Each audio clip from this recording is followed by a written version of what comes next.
pays de l'hospitalité, des régions remplies de vaillance ont relevé ta dignité. Tes fichères de Côte d'Ivoire, fiers artisans de ta grandeur,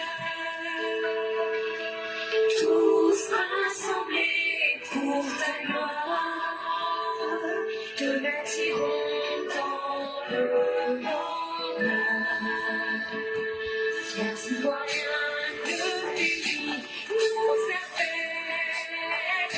Si nous avons dans la paix, la paix, la liberté, notre devoir se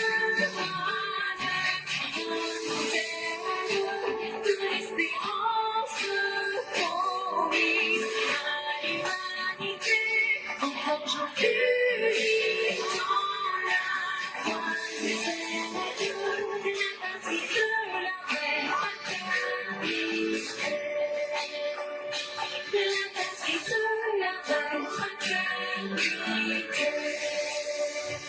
La partie de la vraie fraternité.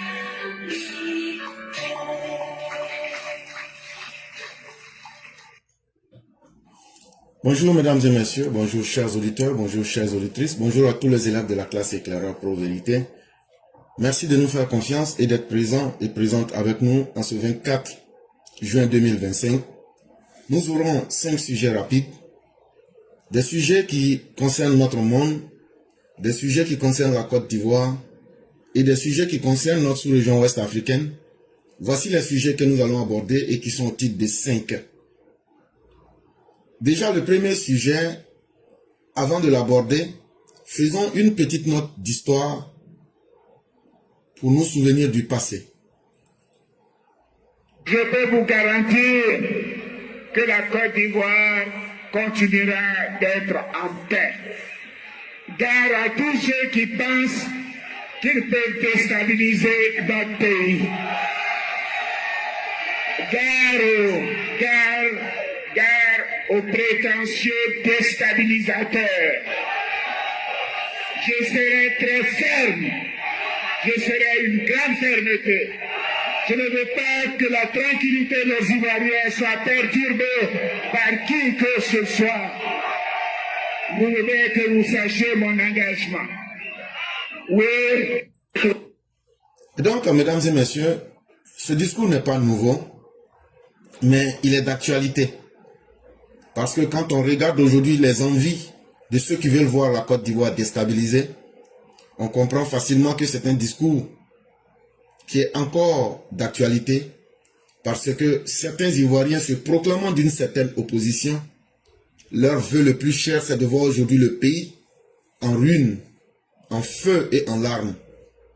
Et donc, il est important de signaler à ces personnes que ce message qui date de quelques années, si nous revenons au présent, les moyens militaires, les moyens de défense et les moyens pour assurer la sécurité de la Côte d'Ivoire ont été multipliés par un nombre qu'ils ne peuvent pas imaginer. Ce que le président dit, ça c'était il y a quelques années. Si déjà la volonté de protéger la Côte d'Ivoire était là, je leur dis qu'aujourd'hui en 2025, cette volonté-là s'est multipliée au minimum par 100.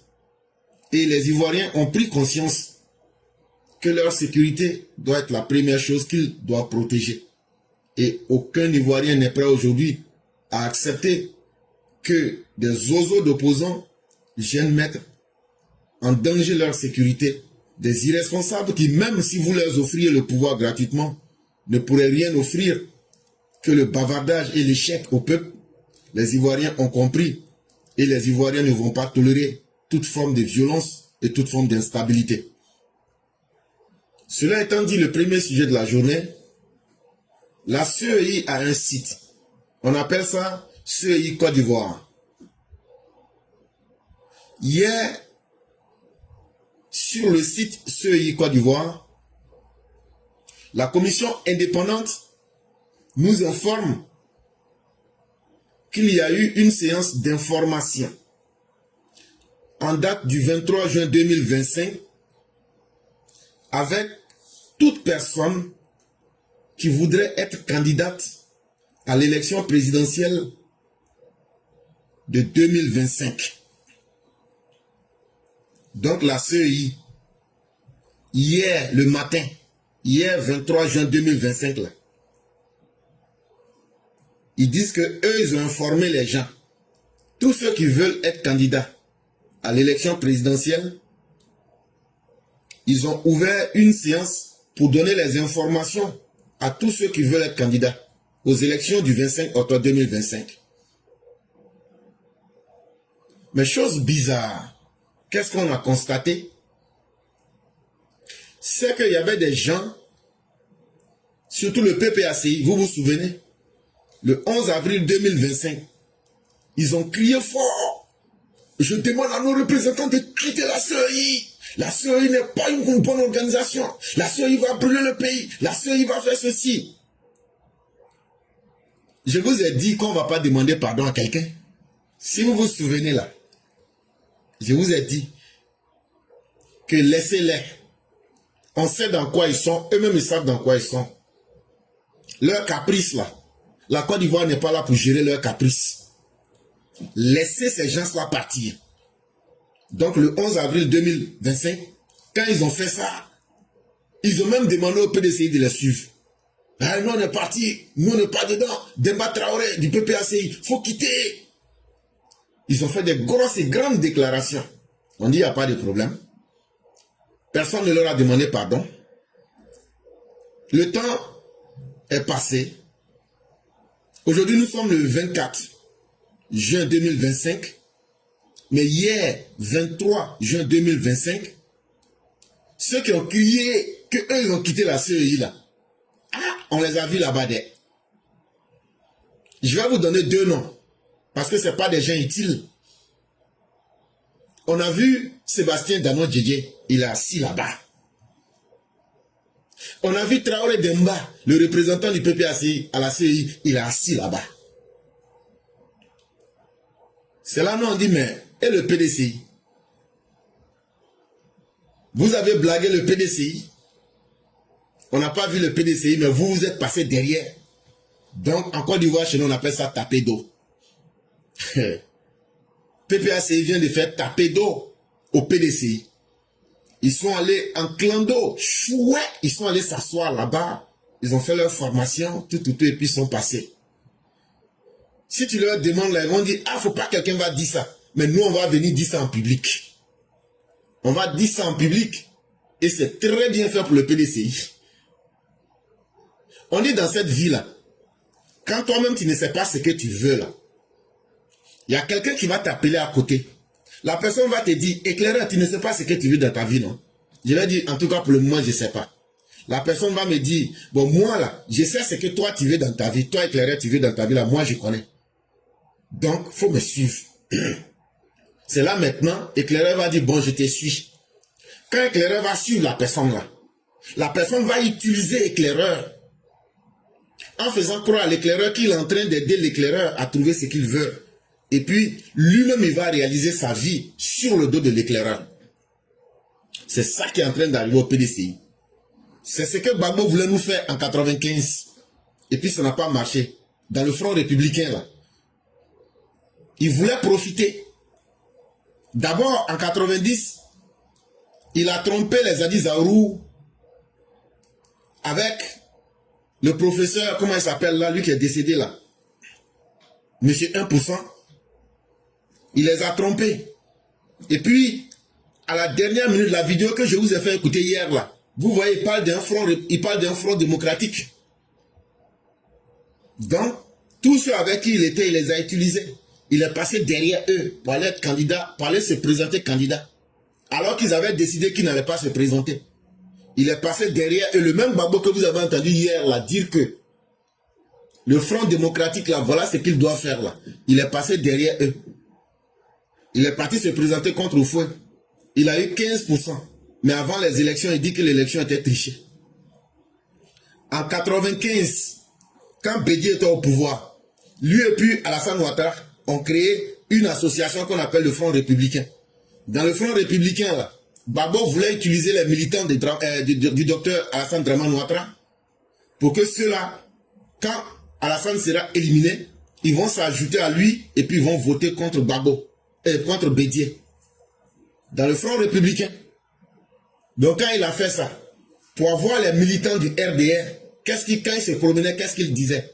Si Alassane Ouattara n'est pas candidat, je n'irai pas aux élections. Il voulait tromper les gens comme ça. Mais comme lui ne connaît pas les gens du RDR là, c'est là l'expression que vous entendez Babo ou rien là. C'est les gens du RDR qui ont commencé 195. C'est là on dit Alassane ou rien. C'est nous, même pour faire opposition, c'est si nous vous trichez. Tellement vous ne valez rien. Même l'expression Babo ou rien là, c'est avec le RDR vous avez pris ça. C'est là on est sorti, on dit Ado ou rien. Et on dit, et quand il a vu maintenant que les gens du RDR là, les moutons ne sont pas contents là, c'est là maintenant il a refusé d'aller aux élections.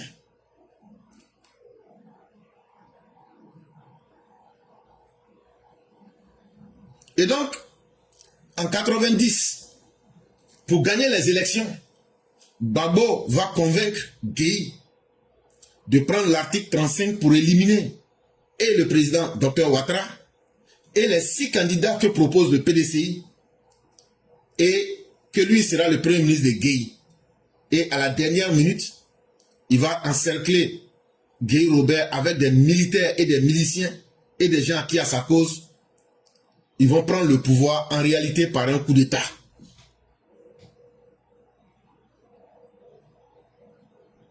En 2005, Babo refuse d'organiser des élections sous prétexte qu'il y a la guerre. Il s'entend avec Sorogium pour ne pas organiser d'élections. Il fait un mandat cadeau. En 2010, comme je l'ai expliqué hier, il est contraint d'organiser des élections puisque tous les arguments fallacieux qu'il donne, ces arguments-là seront battus en brèche par l'ONU qui organise des élections et qui les supervise. Babo refuse d'accepter les résultats. Il impose 3000 morts aux Ivoiriens. En 2020, Babo, depuis Bruxelles, donne ses bénédictions au CNT et il dit qu'il comprend le CNT et il les encourage à créer la chienlit et le désordre en Côte d'Ivoire. Il aurait fallu que le président Ouattara mate cette rébellion en mettant Bédié en résidence surveillée pour calmer leurs ardeurs. Mais entre-temps, des acteurs pas des moindres se déclarent contre la stabilité de la Côte d'Ivoire. Monsieur Afinguessan vient nous dire que Chaka Dian est un membre influent du CNT. Simone Babo et bien d'autres, ainsi que Laurent Gbagbo, sont des membres du CNT.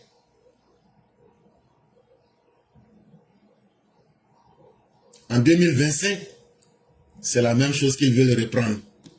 Mais il n'y a pas de problème. Quand tu t'habitues à la bêtise, là, nous on a les médicaments pour ça. Et cette fois-ci, vous allez goûter. Mais Laurent Gbagbo ne joue pas sur un seul front. Il ne joue pas sur un seul front. Vous voyez dans cette opposition, tantôt c'est le PPACI qui s'est allié avec le PDCI.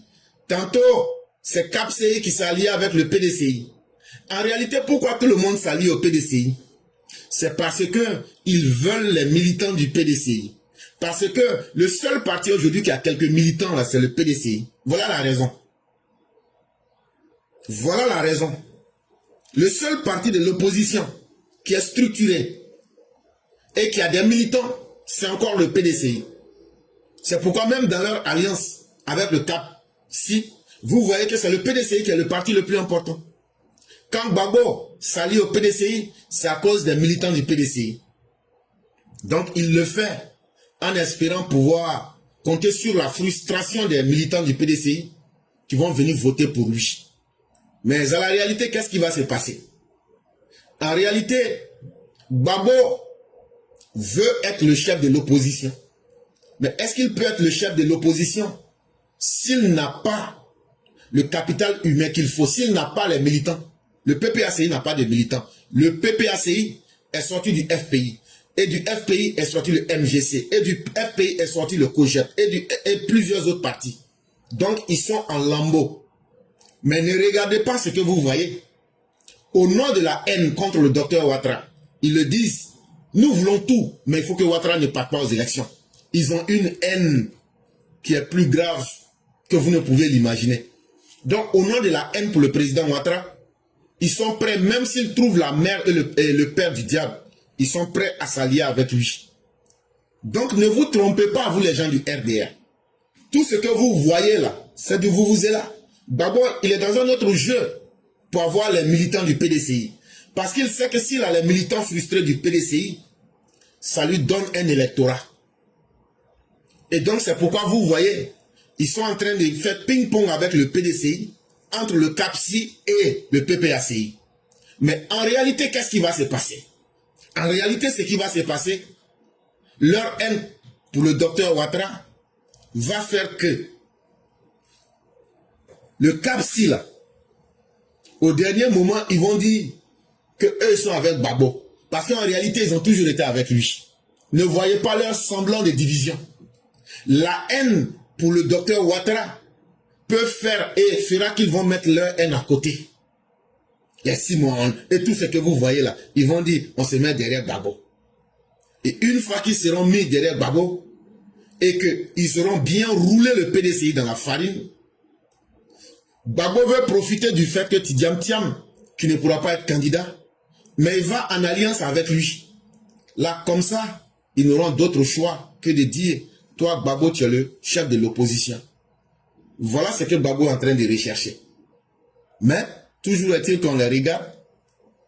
Et dans ce jeu-là, Gbagbo fera tout, comme ce qu'il a fait hier à travers ses représentants. Ils sont allés en clando suivre les formations. Et le PDCI qu'ils ont poussé à ne pas à quitter la CEI, le PDCI était assis quelque part, on leur dit, vos amis qui vous ont blagué pour quitter la CEI là, eux sont en train de faire formation là-bas. Donc, on dira bienvenue au PDCI du Sénégal qui vient de goûter à la farine amère de la boulangerie PPACI. Donc tout ce qui se passe effectivement, c'est du déjà vu pour ceux qui connaissent et qui observent bien la scène politique ivoirienne. Il n'y a rien de nouveau. C'est simplement de la politique de bas étage pour perdre le temps et pour être dans l'amusaille. Mes chers Ivoiriens, ça ne nous intéresse pas. Et Kwasi a réalisé un sondage.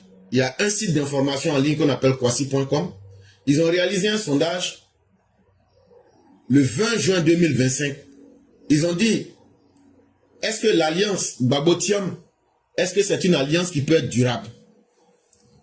Il y a 228 personnes, c'est-à-dire 6%, qui disent qu'elles n'ont pas d'avis à donner. Ça ne leur fait ni chaud ni froid.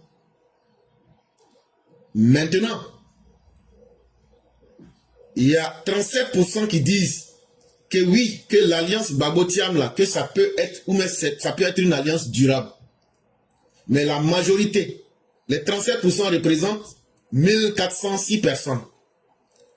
Mais la majorité des personnes qui ont été sondées, soit 57%, c'est-à-dire 2185 personnes sur les 3819 personnes, disent que l'alliance Gbagbo-Thiam ne peut pas être quelque chose de durable.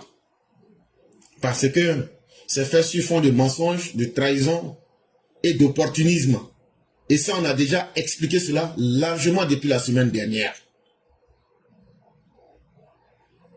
Le sujet numéro 2, et si tout ceci n'était qu'une comédie. Le monde dans lequel nous sommes aujourd'hui, qu'on le veuille ou pas, tout le monde sait que le monde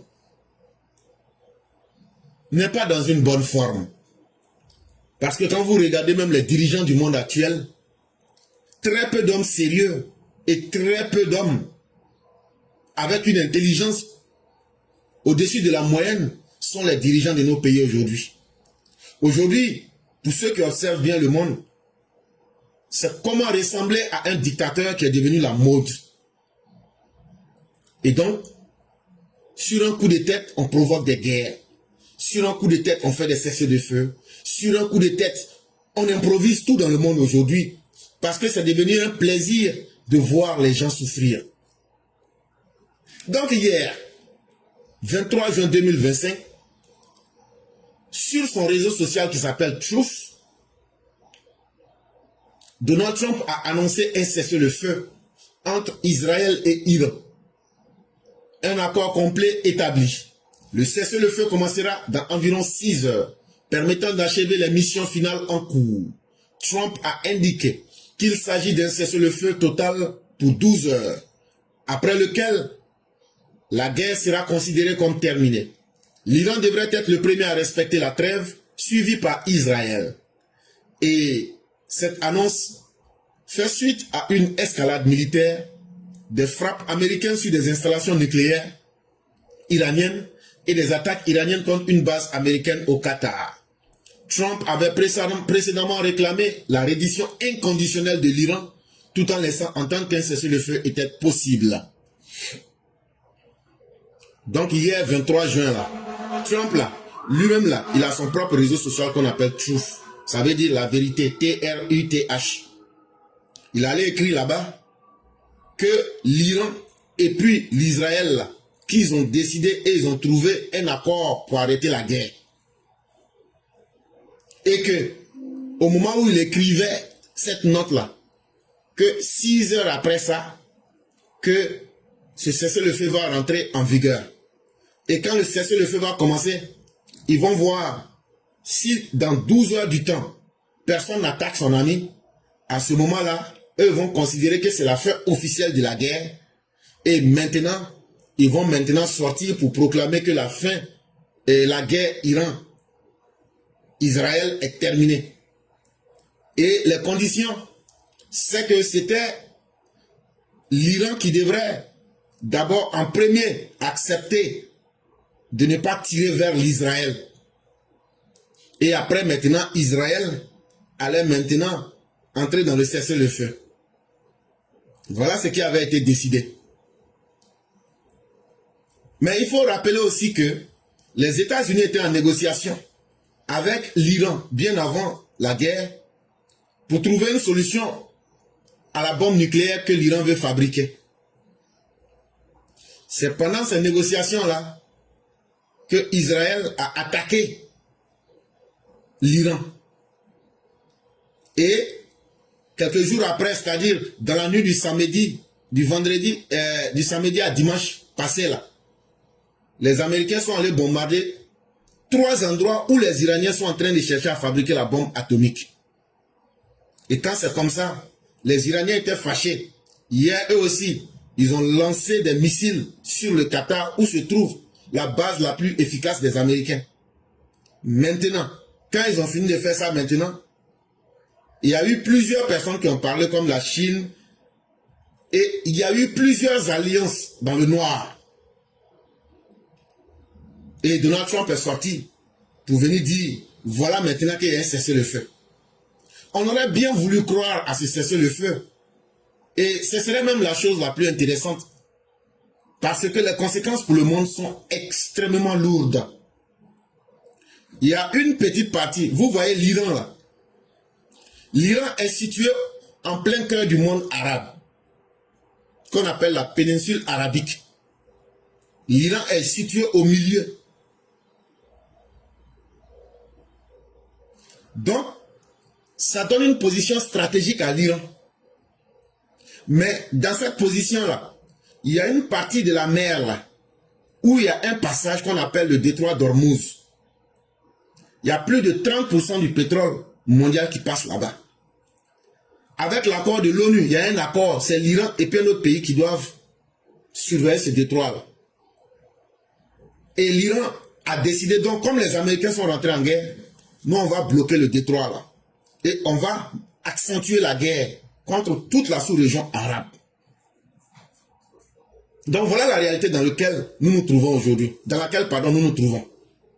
Et subitement, quelques heures après, on nous sort pour nous dire qu'il y a eu un prétendu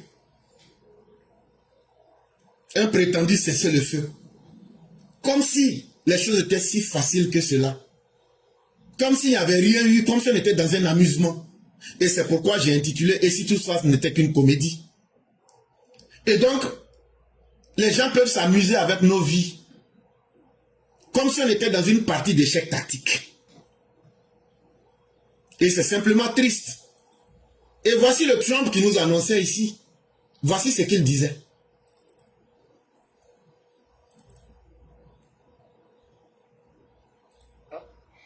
And the first time I told this story was a week ago. They called us up and they said, listen, we have no choice. We have to hit you because we have our own self-respect. And I understood that. We hit them. They got to do something. We're going to launch 18 missiles at a certain military base that you have. And you remember that night. Interesting night.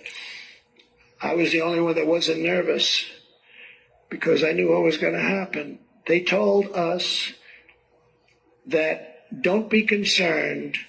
We're going to launch 18 missiles at your military base, but none of them will hit the base. These are very accurate missiles. These are missiles that essentially never miss. They're very reliable, very accurate. Ok. Donc ne vous inquiétez pas de ce qui est dit. Vous avez pu entendre la voix du président américain. Et il sort pour nous dire, hier, en fait, quand on a fait l'opération marteau de minuit, ils ont pris des avions pour aller bombarder les sites où l'Iran fabriquait, ou est en train de fabriquer la bombe nucléaire. Le nom de l'opération, c'est marteau de minuit. Quand ils ont fini, il dit le dimanche matin que les Iraniens l'ont appelé, ils lui ont dit, bon écoute, comme tu sais, au nom de notre propre dignité, il faut qu'on vous bombarde, mais ce qu'on va faire, voilà, on va lancer 18 missiles sur le site du Qatar où vous avez votre siège. Donc ne vous inquiétez pas, tout va bien se passer. Ce sont des missiles de haute précision et donc là on va tout faire pour que ça ne vous touche pas. Et effectivement hier on a vu aussi des missiles iraniens sur le Qatar. Et bizarrement, officiellement on nous dit qu'aucun de ces missiles n'a touché les bases américaines et que ces missiles ont été détruits en l'air. Point. Bon, chers parents, quand vous-même vous regardez tout ça là, est-ce que ça ne ressemble pas à une comédie? Est-ce que tout ça ne ressemble pas à une comédie? Entre-temps, les tensions ont fait monter le prix du pétrole. Et quelques-uns en profitent. Ne me demandez pas de vous dire c'est quelques-uns, c'est qui? C'est ceux qui ont intérêt à ce qu'il y ait la guerre. Entre-temps, Benjamin Netanyahu n'est pas l'homme, le politicien le plus populaire dans son pays. Comment il faut trouver des raisons pour durer au pouvoir? Est-ce que la guerre n'est pas devenue un prétexte aujourd'hui pour régler les crises internes en Israël pour que lui puisse rester au pouvoir? Les mollahs qui sont en Iran sont sous embargo et sont dans des difficultés et sont sous pression internationale. Est-ce que cette guerre ne leur permet pas de pouvoir aujourd'hui se donner un sentiment national et attirer le peuple iranien à se mettre derrière eux? Pendant ce temps, à l'extérieur de la zone du conflit, c'est-à-dire à l'extérieur de la péninsule arabique, on voit certains acteurs qui sont des puissances militaires qui ont tout intérêt à ce que l'instabilité dans cette zone-là puisse perdurer. Parce que s'il n'y a pas l'instabilité là-bas, eux, ils ne pourront pas contrôler cette zone. On a l'impression même que cette guerre est entretenue pour garder l'instabilité dans la sous-région. Et si cette instabilité est gardée, cela justifie leur présence militaire. Mais pendant ce temps, que ce soit en Israël, que ce soit en Iran, les bombes qui pleuvent, les missiles qui pleuvent, font des victimes civiles. La guerre est devenue un jeu. Aujourd'hui, on s'assoit sur un écran dans soi-disant une salle de report pour s'amuser avec des millions de vies, pour s'amuser avec la paix mondiale. Et l'ONU, qui était censée être l'organisation qui devrait donner la voix, on vient de constater l'une des faiblesses de l'ONU. L'ONU n'a plus de voix. L'ONU est devenue aphone. L'ONU ne peut plus se prononcer. L'ONU ne peut plus faire des résolutions. Le Conseil de sécurité ne peut plus se réunir. Dans quel monde sommes-nous? Nous sommes simplement dans un monde de comédie. Où la guerre est devenue un jeu. Où des enfants gâtés peuvent s'asseoir dans leur bureau. Décréter la guerre comme décréter les cessez-le-feu. Mais on ne compte pas le nombre de morts en Israël. On ne compte pas le nombre de morts en Iran. On ne compte pas le nombre de morts dans le monde entier. Mais ce que je suis en train de vous dire, ne pensez pas que je suis dans le sentimentalisme pour les Arabes ou bien pour les Juifs. Loin de là. Je vous dis clairement ce que je pense. Moi, je suis un nègre. Je me dis que si les grands de ce monde, si la solidarité raciale, si les gens peuvent aujourd'hui sacrifier des millions de vies de Juifs, si les gens peuvent sacrifier des millions de vies perses, si les gens peuvent, les Perses ce sont les Iraniens, si les gens peuvent sacrifier aujourd'hui des millions de vies d'Arabes, qu'est-ce que toi le nègre, quel est le sens de ta vie et que vaut ta vie dans un tel monde? C'est la question, c'est pourquoi je vous parle de ces sujets. Ne pensez pas que je suis venu le faire parce que la guerre entre l'Iran et l'Irak, moi ça ne m'intéresse pas. Ça ne me fait ni chaud ni froid. Oui, parce qu'il y a eu la guerre chez moi en Côte d'Ivoire, ça n'a pas intéressé le monde. Et donc là, je dois être capable de me respecter.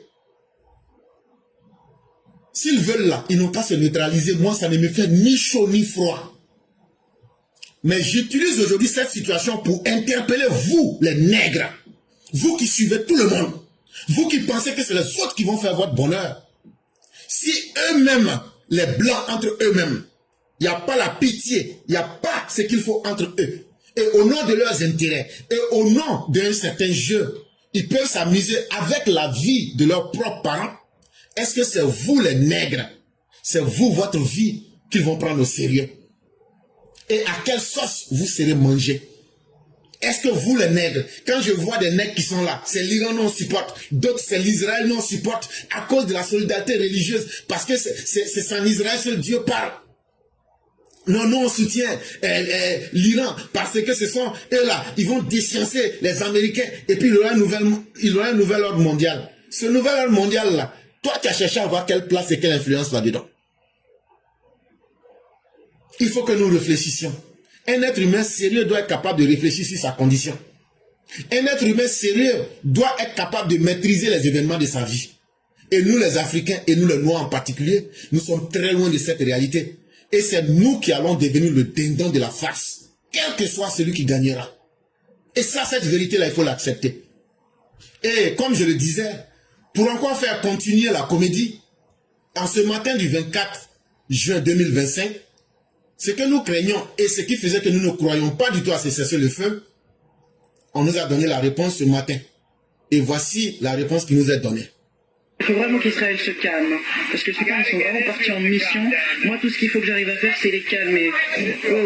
Israël a violé, ils ont tous les violé le cessez-le-feu. Israël, dès qu'on a signé l'accord, qu'est-ce qu'ils ont fait? Ils ont largué un tas de bombes. J'en avais jamais vu autant, j'avais jamais vu autant de frappes. C'était les frappes les plus lourdes jusqu'à présent. Je suis vraiment pas content avec Israël. Quand on leur dit vous avez 12 heures, eh ben vous vous attendez pas à la toute première heure pour larguer vos bombes. Je suis pas content, je suis pas non plus content avec l'Iran, mais vraiment Israël, je suis très mécontent de ce qu'ils ont fait ce matin parce que une missile qui a été lancé, alors un missile qui a été lancé peut-être par erreur, mais je suis pas content. Si vous voulez, il y a deux pays qui se battent depuis si longtemps que finalement ils savent vraiment plus ce qu'ils sont en train de foutre. C'est bon, vous avez compris? Et donc à ce matin du 24 juin 2025, comme dans un amusement, le maître est venu et nous dit qu'Israël a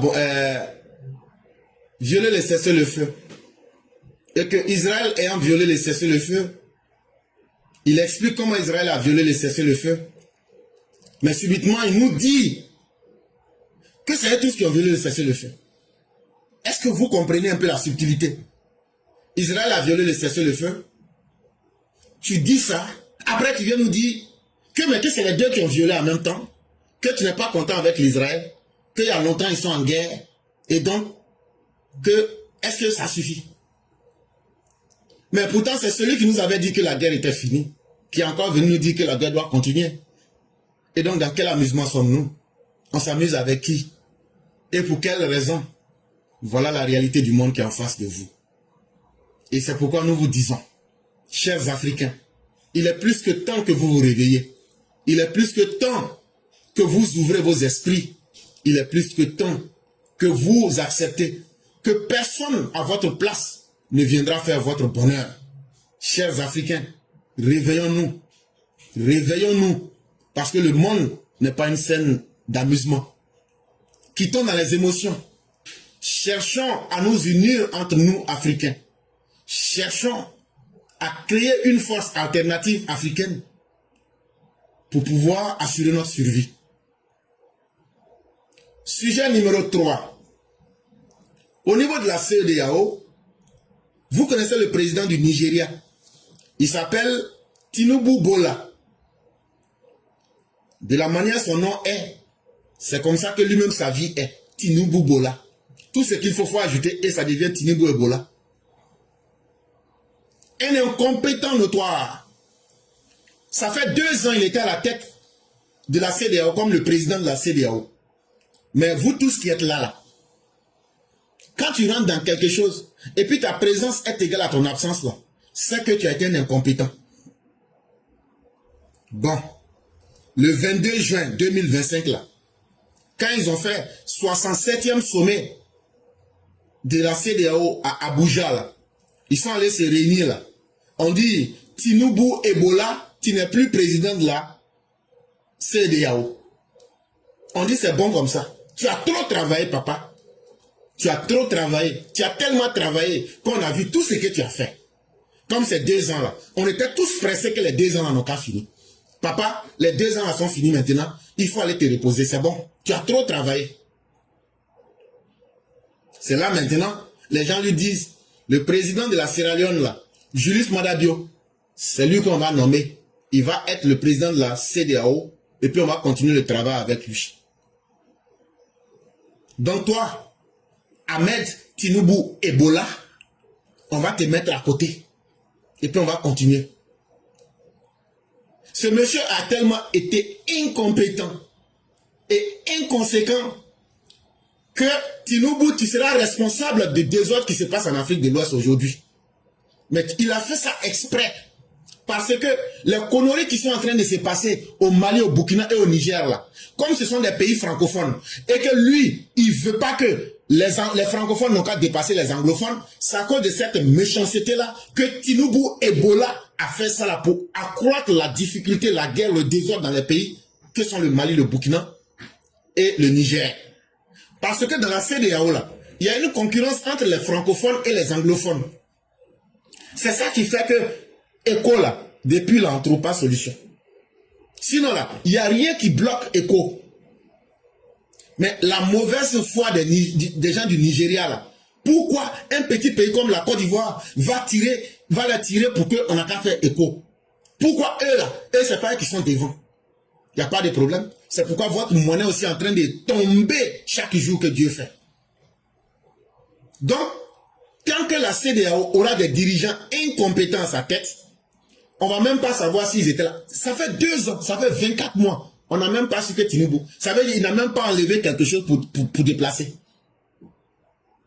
Donc, quand ils ont nommé le président Julius Maada Bio, son nom c'est Julius Maada, on écrit M-A-A-D-A, et puis maintenant Bio. Donc, les gens lui ont demandé, toi tu vas faire quoi? Le nouveau président, Julius Maada Bio, dit que lui va chercher à rétablir l'ordre constitutionnel dans les pays où l'ordre constitutionnel n'est pas. Il dit qu'il va chercher à renforcer la démocratie. Et il va chercher à rendre plus forte la sécurité des pays de la CEDEAO. Et il va chercher à ce que les pays de la CEDEAO puissent s'intégrer économiquement. Et il va chercher à améliorer la crédibilité des institutions sous-régionales. Il dit donc pour réussir ce que lui veut faire là, il faut que ceux qui sont les pays qui sont membres de la CEDEAO puissent travailler ensemble Il faut qu'il renforce la coopération régionale en matière de sécurité, surtout face au terrorisme. Et l'intégration sous-régionale en matière économique, il faut qu'ils échangent entre eux et il faut qu'ils fassent de la création d'emplois entre eux. C'est là maintenant, les gens ont dit, ah, Tinubu Ebola. Je dis bien Tinubu Ebola, il a été un Ebola pour l'Afrique de l'Ouest. On dit, tu as entendu ton ami, non? Tu as entendu Julius Madabio. Bon, comment on va te laisser, tu vas partir là? Comment on sait que tu ne valais rien là? On sait. Qu'est-ce que tu peux dire? Tinubu dit, ouais, ce que moi j'ai constaté, c'est que la force en activation, la force en attente de la CEDEAO là, ah, c'est lent, hein? Ah, il faut qu'on trouve des solutions concrètes. On dit oui, oui, c'est lent. Non, on sait. Toi, tu étais tellement rapide. C'était toi qui étais en charge, mais tu étais tellement rapide là, c'est ce qui a fait que c'était lent. Donc il faut partir. Et donc, non seulement Tinubu Ebola a discrédité la CEDEAO, il n'a pas, depuis que Tinubu Ebola, il n'y a aucune décision qui a été appliquée. Prenez la CEDEAO, il n'y a aucune décision qui a été appliquée sur le terrain. Et quand des gens lui disent, voilà ce qui est bon pour notre sous-région, il tourne et il a été incapable. Et si la CEDEAO doit continuer à nommer des incapables, comme Tinubu Ebola, c'est que la côte de l'Afrique de l'Ouest n'est pas du tout sortie de l'auberge. On va aussi regarder Julius Madabio, parce que parler est facile, mais est-ce que passer à l'œuvre, surtout quand on a été un président qui a été élu un peu, on verra bien. On verra bien. Mais toujours est-il que la CEDEAO, tant qu'elle n'aura pas de dirigeants forts avec la capacité de prendre des solutions vigoureuses, la CEDEAO va demeurer une institution qui est devenue aujourd'hui une institution en carton. Et cette vérité-là, il faut l'accepter et la dire à tout le monde. Parce que on ne crée pas une organisation sous-régionale pour être incapable de prendre des décisions. Alors que c'est l'argent des Africains qui est dépensé. C'est le temps et c'est la vie des Africains qui sont mis en danger. Et venir nous dire qu'on n'a rien fait, c'est la chose la plus inacceptable. Quatrième et avant-dernier sujet, la Côte d'Ivoire continue d'impressionner le monde. La Côte d'Ivoire a été reconnue sur la scène financière internationale lors des Global Capital Bonds Awards tenus à Londres le 18 juin 2025. Le pays a reçu 2 prix importants qui soulignent sa gestion rigoureuse de la dette et sa politique économique fiable. La Côte d'Ivoire a été élue Most Impressive African Issuer, ce qui montre l'efficacité de sa stratégie financière dans un monde économique difficile. De plus, M. Diaby, directeur général des finances, a remporté le prix de Most Impressive Funding Official in Africa pour ses compétences et sa vision dans la gestion des finances publiques. Ces prix sont basés sur un vote de 500 experts des marchés financiers. Ces distinctions renforcent la réputation de la Côte d'Ivoire comme un acteur sérieux dans les finances internationales, rappelant la qualité des réformes et la solidité de son économie. On a faim, la Côte d'Ivoire se porte mal, tout ce que vous voulez, vous avez dit. On a compris. Bon, le 18 juin 2025, là, le monde entier est allé se réunir. Il y a 500 experts, des experts des marchés financiers internationaux. Je dis bien 500 experts des marchés financiers internationaux. Ils se sont réunis à Londres. Et quand ils se sont réunis à Londres, là, le 18 juin 2025, ils disent que vraiment, même quand tu es contre quelqu'un, là, faut dire ce que tu dois dire. Parce que la vérité, là, on ne peut pas changer. La Côte d'Ivoire est le pays africain, en termes de gestion de sa dette, la Côte d'Ivoire est le pays africain qui est le plus rigoureux et donc le pays le plus impressionnant en matière de gestion positive de sa dette. Most impressive African issuer. Donc, est-ce qu'après ça là encore, un bougnafier, un bougnoul et un bouvier de l'opposition ivoirienne peuvent venir dire que la dette ivoirienne là, eux ça coupe leur cœur et que eux ils ont peur que la Côte d'Ivoire est endettée? Je te dis, le 18 juin 2025, il y a 500 experts des marchés financiers internationaux à Londres. Après analyse, sans état d'âme, vous disent que dans le monde entier, là, sur tous les pays africains, là, que le pays africain qui gère sa dette de la manière la plus rigoureuse possible s'appelle la Côte d'Ivoire. Ça là, c'est pas moi j'ai dit. Ça là, c'est pas moi j'ai créé. Maintenant là, qu'est-ce que quelqu'un qui est sur TikTok peut vous dire et puis ça peut vous impressionner? Là où 500 experts des marchés financiers vous font et vous donnent un résultat. Mais ce n'était pas encore fini. C'est vrai que la Côte d'Ivoire a démontré son efficacité dans sa stratégie financière et économique, mais le directeur des finances, M. Diaby, un Ivoirien, a été lui-même aussi reconnu comme the most impressive funding official in Africa. Ça veut dire l'expert financier le plus efficace en Afrique. Il s'appelle M. Diaby. Et pourquoi? Parce que ses compétences et sa capacité de se projeter, de faire des visions de la gestion de la dette et de la finance publique a surpris même les Blancs. On dit non, un noir ne peut pas faire ça. On dit, ah, c'est un noir. On dit, comment il s'appelle? On dit, il s'appelle M. Diaby.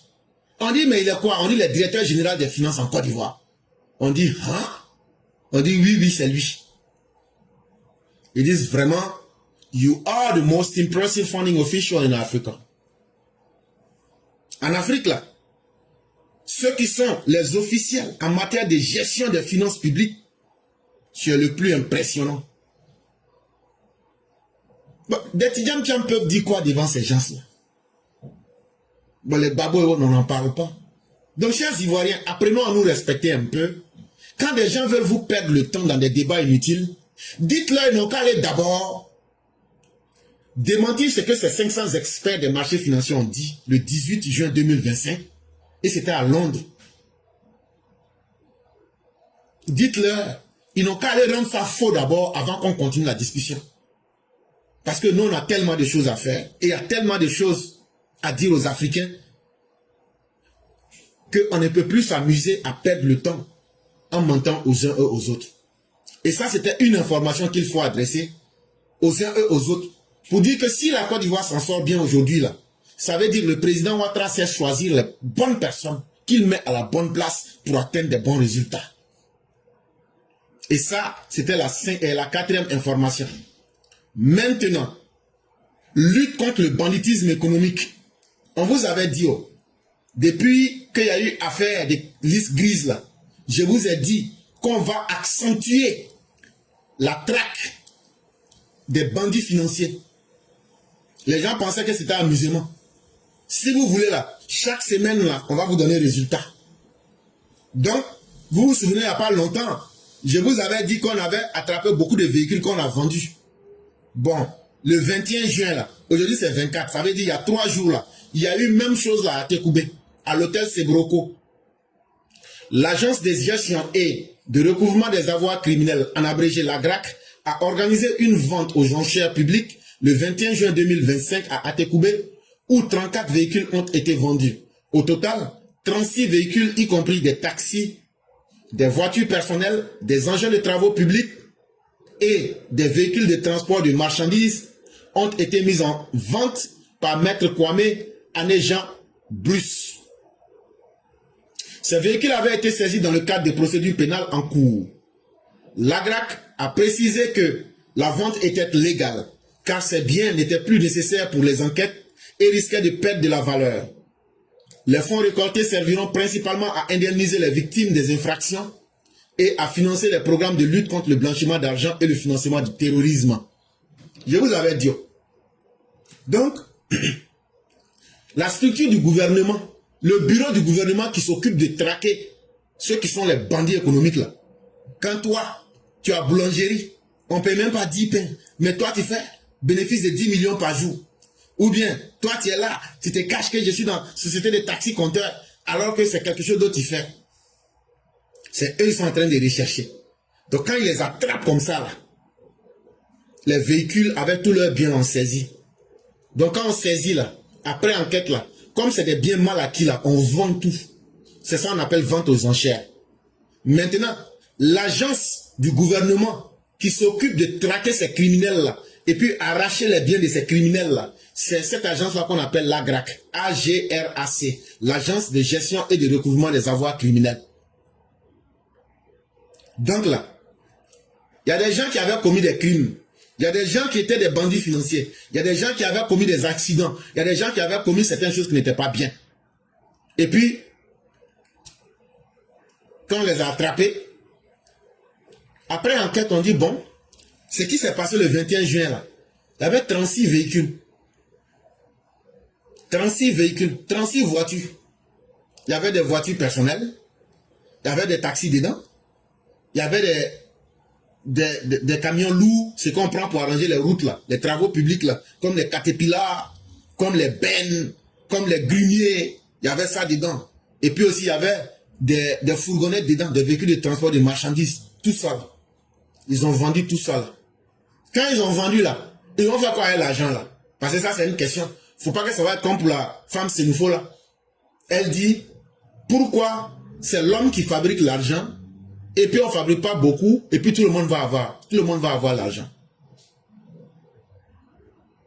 Donc, c'est la même question. Quand ils ont vendu là, ils ont envoyé l'argent là où? L'argent là, eux-mêmes ils n'ont pas pris d'aide. L'argent là, je vous ai dit, il y a d'autres qui ont fait accident. Quand ils ont vendu une voiture là, on prend l'argent là. C'est qu'on doit donner aux victimes là, on leur donne. Maintenant, ceux qui étaient des criminels financiers qu'on a attrapés, et puis on a barré leurs biens là. On prend l'argent là. Ils vont prendre ça pour lutter contre le blanchiment de l'argent. On va donner une petite partie à l'AGRA pour leur dire, allez encore chercher beaucoup de bandits financiers. Et puis on va prendre une partie pour lutter contre le terrorisme. Voilà où l'argent est parti. Mais ce n'est pas tout. Ceux qui disent, mais ça s'est passé là-haut. Tu n'avais pas dit, oh. Et puis nous on n'a pas su, oh. 21 là, c'est passé, oh. Maintenant là, c'est quand? La prochaine fois là, je vais te dire. Là, tu vas partir là-bas. La prochaine fois là, ça sera le 28. Je vous ai dit, oh.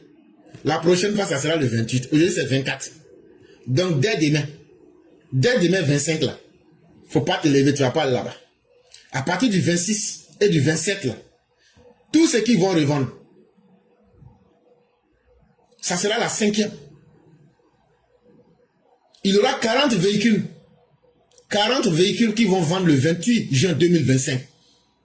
Donc 26-27 là, il faut aller à l'hôtel Sebroco.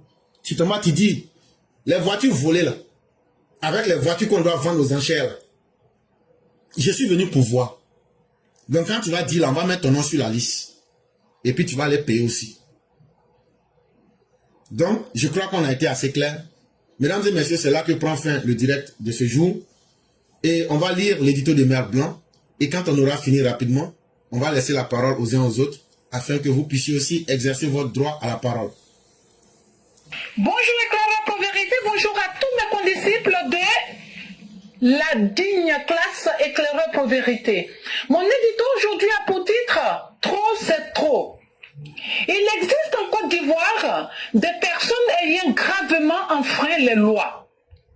Ces personnes ont en principe leur place dans une prison.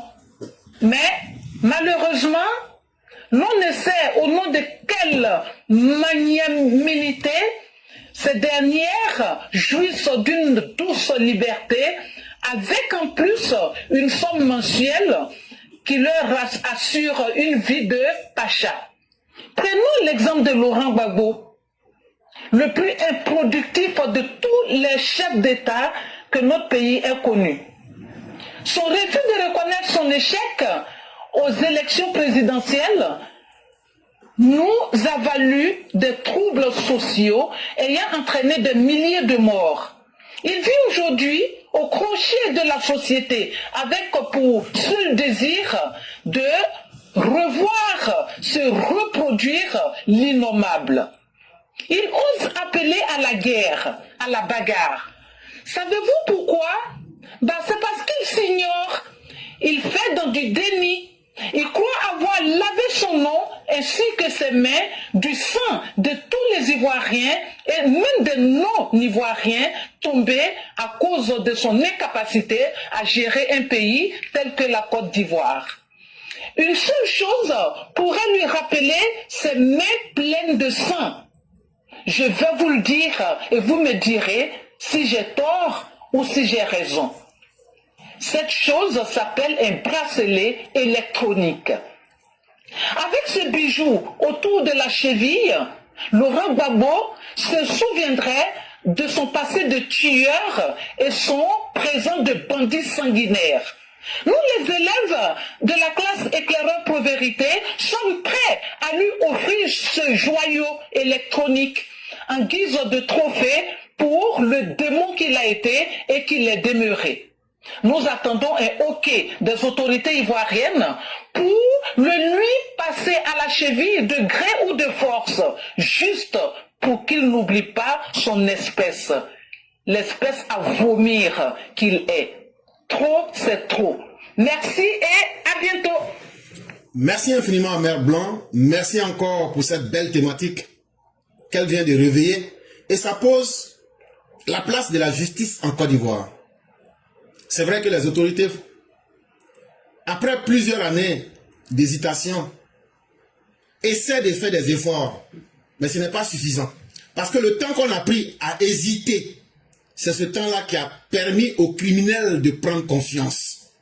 Et les criminels ont tellement pris confiance que pour finir, c'est eux qui viennent nous questionner, qui viennent questionner la société ivoirienne. Pourquoi j'ai été condamné à 20 ans de prison, mais je suis en train de flâner le long des rues? C'est totalement normal. Parce qu'une terre où l'on n'hésite à appliquer la justice, c'est l'injustice qui devient donc la norme, la morale. C'est totalement normal qu'un criminel aux mains tachées de sang comme Laurent Gbagbo, c'est totalement normal qu'il nous pose la question de savoir pourquoi lui ne peut pas continuer à persister dans le crime. Quand la société ivoirienne, quand vous les Ivoiriens, vous acceptez qu'on prenne l'argent public pour lui donner des rentes viagères. Et en vérité, c'est difficile pour le psychopathe qu'il est. Parce qu'il ne comprend pas. Vous me faites trop de faveurs et en même temps, vous voulez que je respecte votre justice. Et donc, la faute revient à qui? La faute revient à nous, les populations, et à nos dirigeants. Et le fait de ne pas faire la justice, quels sont les bénéfices que cela nous a apportés? Et quand on veut détruire une société, on détruit d'abord les valeurs qui font cette société-là. Et est-ce qu'il y a une valeur qui peut être plus grande que la justice? Je ne crois pas. La justice remet tout le monde au même niveau. La justice permet de faire confiance en l'État. La justice permet aux criminels d'avoir peur. Malheureusement, chez nous en Côte d'Ivoire, tel n'était pas le cas. Même si notre justice commence à se réveiller, nous trouvons que les criminels, on leur a fait tellement d'espace qu'aujourd'hui, c'est eux qui sont à questionner la justice pour dire, mais pourquoi vous voulez fonctionner différemment? Alors que vous nous avez déjà habitués à quelque chose qui était trop intéressant. Mère Blanc, vous avez dit un bracelet autour de la patte. Mais moi, je dirais que pour que ce criminel inconscient, ce criminel pervers qu'est Laurent Gbagbo, pour qu'il soit marqué psychologiquement, il faut lui mettre ce bracelet-là au cou. Ça ne sera pas au pied. On va lui coller un gros quelque chose sur le cou. Et ça sera visible de tout le monde. Et quand c'est comme ça, le poids de ce bracelet électronique au cou va lui donner l'impression de comprendre que c'est terminé pour lui. Mais, comme je l'ai dit, partout où on a favorisé l'injustice, on favorise aussi les plus grandes haines. Et aujourd'hui, la haine que nous autres, nous avons, nous n'avons même plus besoin d'en parler. Si aujourd'hui, nous avons l'occasion de nous venger, et nous prions Dieu pour que cette occasion-là arrive, que les criminels, leurs enfants, leurs proches, sache que la roue de l'histoire tournera, mais ça sera très dangereux pour eux. Parce que on ne va pas faire dans la dentelle avec eux. On ne fera pas dans l'amusement avec eux. On va, eux et leurs familles, les exterminer pour une bonne fois. Et dire, voilà ce que vous avez fait aux familles des autres. Et ça, ce n'est plus un secret. C'est même un secret de polichinelle. Tout le monde le sait aujourd'hui. Vous, les ennemis de la Côte d'Ivoire, vous, les ennemis de la justice, vous, les gens qui vivaient dans l'iniquité, des gens de peu de foi, de peuples impies, de mécréants, qui ne réalisent leur bonheur que sur le malheur des autres, sachez que nous vous attendons cette fois-ci. Et cette fois-ci là, c'est vous qui allez payer le prix le plus lourd. Faites-nous confiance. Mesdames et messieurs, nous avons terminé. Pour tous ceux qui souhaitent prendre la parole, on peut maîtriser tout, mais on ne peut pas maîtriser le temps. Si vous souhaitez prendre la parole, nous sommes à la 35e minute. On va laisser 1 minute à tous ceux qui veulent la parole. Signalez-vous pour qu'on puisse vous donner la parole. Et ça, comme je l'ai dit, c'est en 1 minute. Parce que moi-même, après cela, je dois chercher le pain quotidien. Et donc, ceux qui vont prendre la parole, faites et signalez-vous le plus tôt possible pour qu'on puisse vous mettre en ligne. Et dès la 36e minute, on va fermer et on ne prendra plus personne. On sera très rigoureux avec le temps pour être efficace, pour ne pas allonger inutilement et pour permettre que nous-mêmes on puisse aussi aller nous focaliser sur ce qu'on devrait faire. Donc, nous avons 2 personnes. Et donc, après la 36e minute, dès qu'il sera 36, nous demandons à tous ceux qui voudraient la parole de ne plus le faire, de bien vouloir attendre un autre jour. Nous sommes à la 36e minute. On ne prendra plus personne d'autre que Mère Maman Ouragan et Mère Sali Kone. Voilà les 2 personnes avec lesquelles nous allons clore le direct du jour. Je dis merci à tous ceux qui nous ont suivis. S'il vous plaît, n'appelez plus. On ne pourra plus prendre d'autres personnes. Parce que c'est en fonction du nombre de personnes que nous traçons le temps disponible que moi j'ai. Mais une fois que le temps disponible est passé, on ne peut plus improviser. Et donc, pour tous ceux qui veulent la parole, le temps qu'on donnera, c'est le temps vraiment qu'il faut respecter. La 36e minute est atteinte. On ne pourra plus prendre d'autres personnes, autres que ces 2 personnes pour aujourd'hui. Nous disons merci à tous ceux qui nous font confiance. On va commencer avec Maman Ouragan.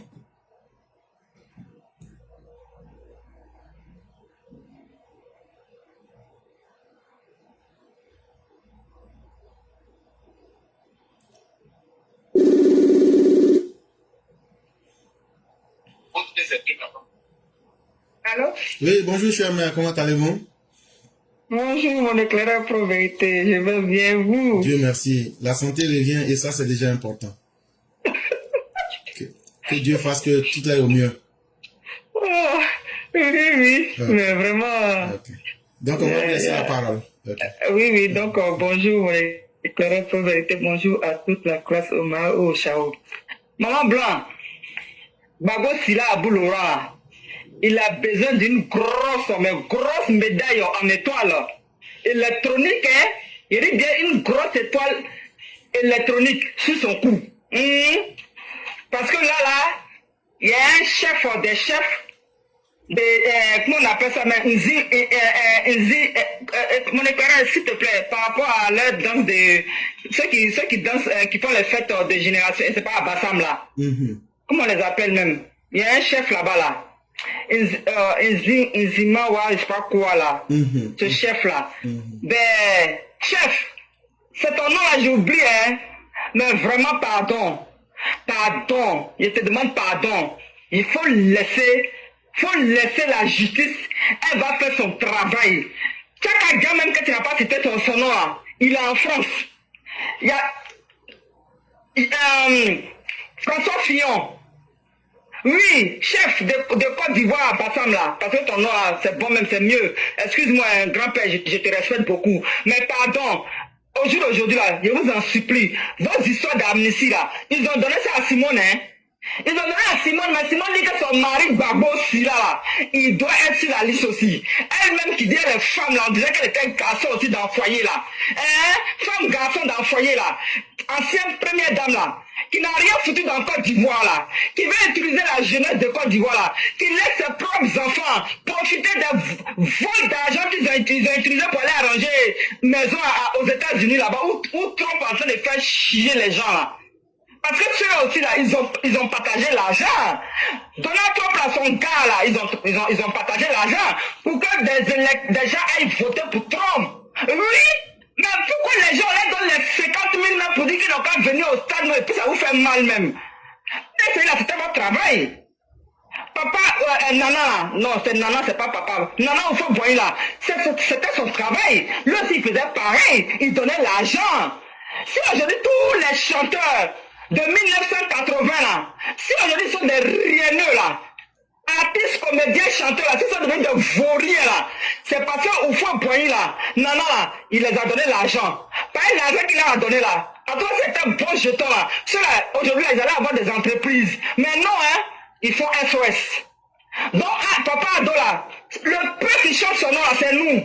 Nous on va chanter son nom puis c'est gratuit. Ça fait que ça va nous élever. Mais ceux qui vont chanter son nom pour dire qu'ils veulent l'argent là, je vous dis que ça va vous faire tomber. Parce que demandez aux anciens là, parce que vous connaissez une dedans hein. Et puis Arène Pélagie aussi qui est en France là, qui est elle aussi dans. Ça dit ceux là, ils sont contre Ado parce qu'ils ne les appellent pas pour venir chanter son nom pour qu'ils puissent leur donner de l'argent. Mais on va vous donner l'argent là-haut. C'est pour réaliser quoi même? Parce qu'en preuve du contraire, il n'y avait pas un même qui a fait école de formation, qui s'occupe même des orphelins. Il n'y a rien là, il n'y a rien du tout. Et c'est vous là, vous croyez que si vous êtes contre le monsieur là, notre Jésus, moi j'ai toujours dit ça éclairé, j'ai dit c'est mon Jésus. J'ai dit, le Jésus noir là, c'est lui.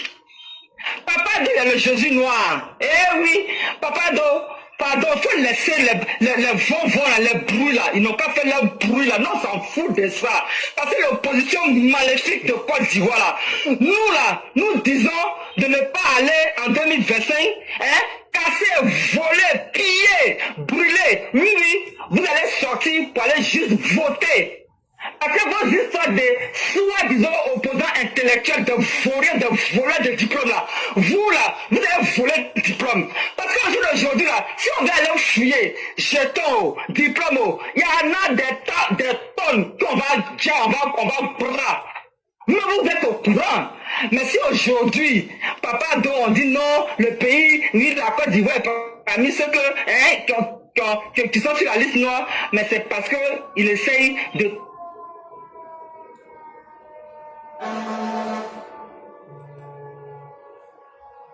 trop jouer, mais tenter ton temps, c'est que ceux qui ne sont pas concernés là, ne vous sentez pas morveux. Mais il y a des infiltrés qui sont joués là-bas. Donc si aujourd'hui là, il y a du sabotage un peu partout, mais c'est à cause de ces personnes-là. Parce que le PDC là, c'est des revenants.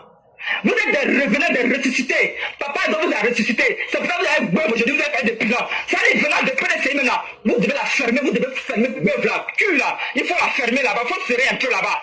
Oui, il ne faut même pas déjà, il faut fermer ça. Vos culs là, il faut la fermer. Parce que c'est vous les saboteurs. Vous êtes alliés à Ado là. Vous êtes des revenants, vous êtes des morts vivants. Voyez un bagot là, on n'a pas entendu bœuf là s'ouvrir. On ne vous a pas entendu parler, vous n'avez rien dit. Et maintenant que le président, il essaie de vous donner le jour, parce que vous êtes dans l'obscurité, mais c'est cette même obscurité, c'est là où vous êtes rentré encore. Parce que vous aimez l'obscurité. Voyez, votre pays d'accueil là, c'est la Côte d'Ivoire. Votre vraie origine de pays là, vous savez où c'est au Ghana là-bas. C'est au Togo, c'est au Bénin, parce que Simone est béninoise. Mais vous savez ça.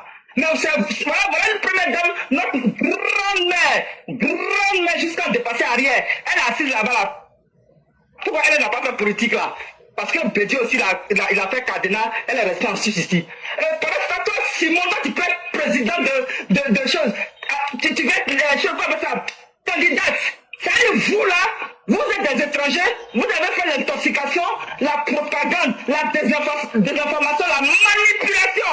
Pour que aujourd'hui les gens se disent, oui, vous avez le droit de devenir quelqu'un dans le pays là. Mais vous prenez même pour qui même? Papa, donc, faut pas regarder les yeux, mais les gueules des gens, les paroles qui sont dedans. C'est nous nos paroles, il faut prendre au sérieux. Par nous les Ivoiriens qui disons oui au développement, là, à la paix là. Papa, faut faire ça.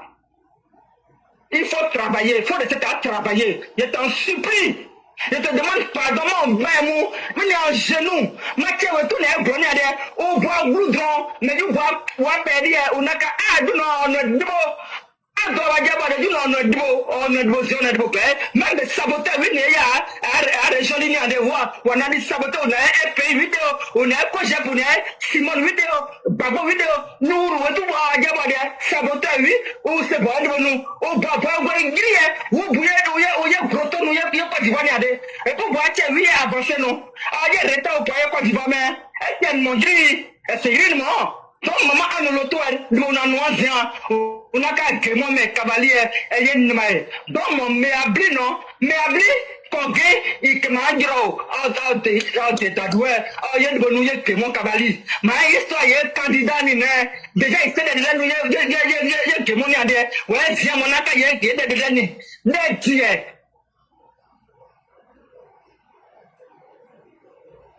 Tout ça, c'est pour il y a un café de 100 € bien, ouais, il y a l'aise, mais bon.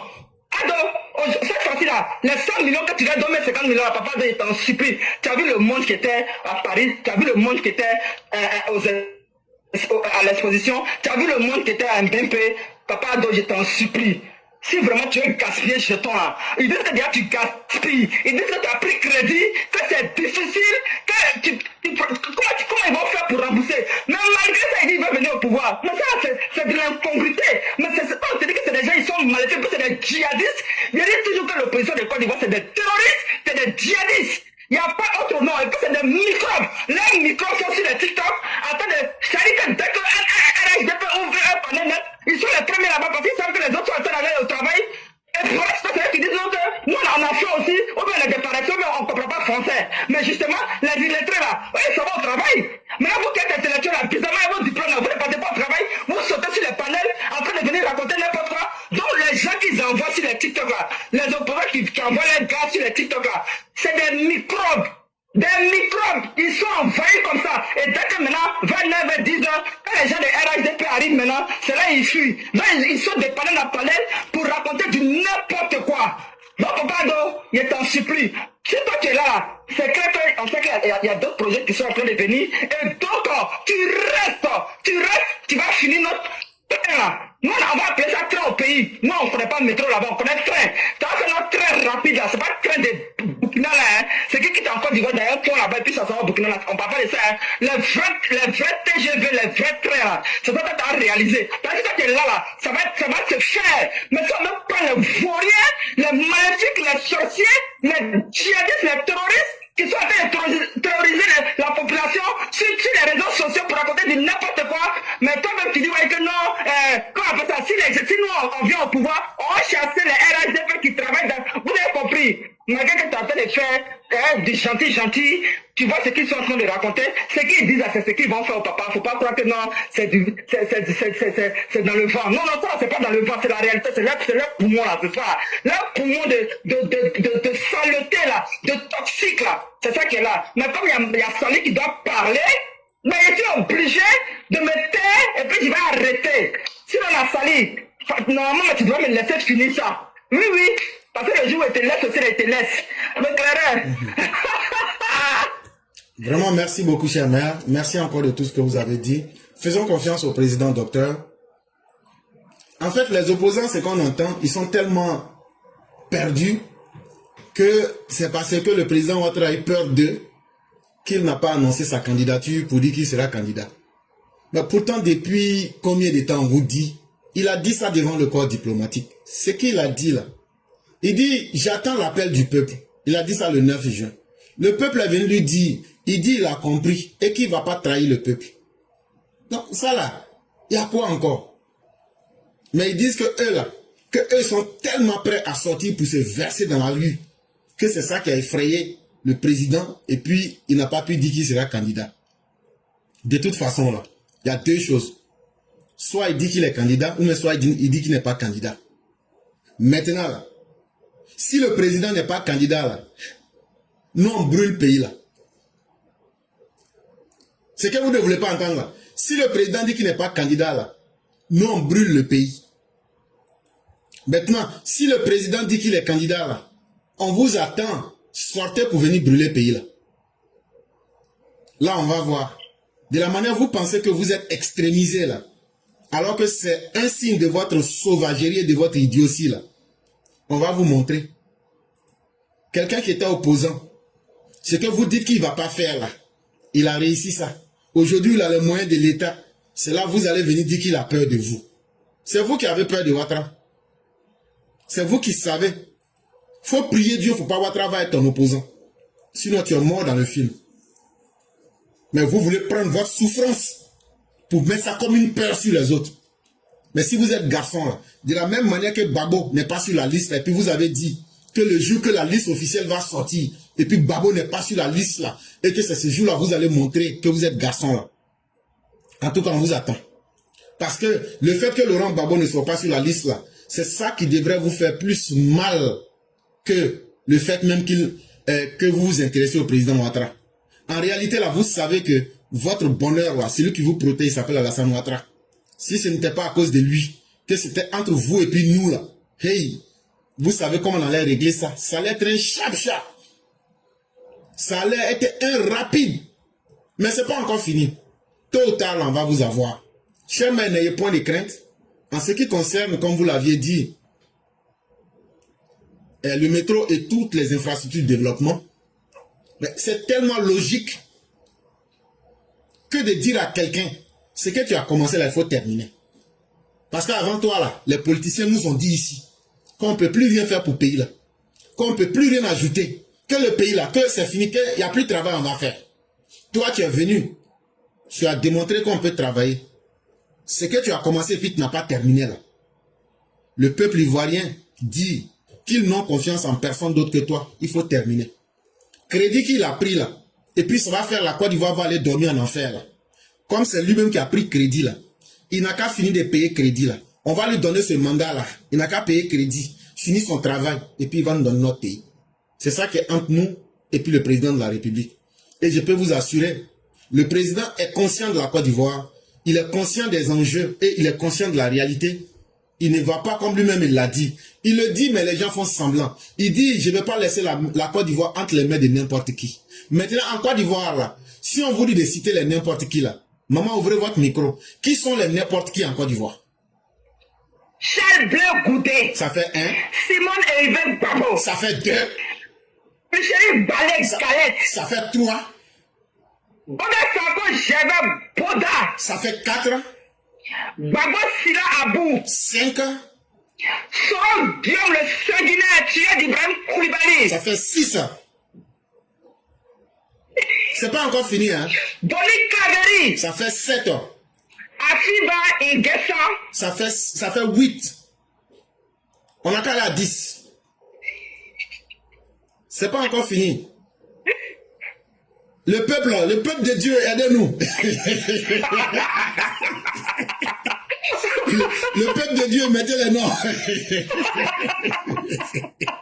Parce qu'en Côte d'Ivoire, on a le peuple de mécréants de peu de foi. Mais vous là, vous qui êtes dans le direct, vous êtes le peuple de Dieu. Il y a quel n'importe qui encore? Il y a qui encore? Oui, le faux pasteur. Oui, eux là, leur groupe là, ça fait 9. Et puis maintenant, il y a qui encore qui reste? Dieu dit ça. Le peuple de Dieu, aidez-nous. On cherche le 10. Mamadou Koulibaly. C'est vrai. Le chéri de Nathalie Nyam, la Camerounaise, la Chisa là. Oui. Mamadou Koulibaly pleurait avec le chéri Coco de Nathalie Nyam qui vit en Suisse ici et puis qui fourrait là, qui est une blodée, qui est blodée aujourd'hui, blodée demain. Et puis aussi voilà, c'est ça. Ouais, c'est ça. Et puis on termine avec Chaka Dian. Lui, il vient terminer à 11. Et puis Assalé Tchemoko, Bredini Smaïla. Bon, voilà. Bon, vous, tout ce qu'on a cité là, c'est vous, le peuple de peu de foi. Le peuple qui a crucifié le Christ là, c'est vous. Maintenant là, c'est vous les n'importe quoi de la Côte d'Ivoire. On vous a cité par vos noms. C'est vous là, les n'importe quoi. Ceux qui ont crucifié Jésus. Donc, Alassane Ouattara dit de vous dire que vous là, vous allez se sentir au-delà de Côte d'Ivoire là, mais vous n'allez jamais avoir ça. Il dit de bien vous dire ça, hein? Et puis il dit de vous dire encore que ce que vous êtes dedans là, qu'il vous voit, mais que lui ne va pas laisser le major au dos nu, hein. Il dit, il va casser votre colonne Je peux vertébrale. vous garantir que la Côte d'Ivoire continuera d'être en paix. Gare à tous ceux qui pensent qu'ils peuvent déstabiliser notre pays. Gare aux prétentieux déstabilisateurs. Je serai très ferme. Je serai une grande fermeté.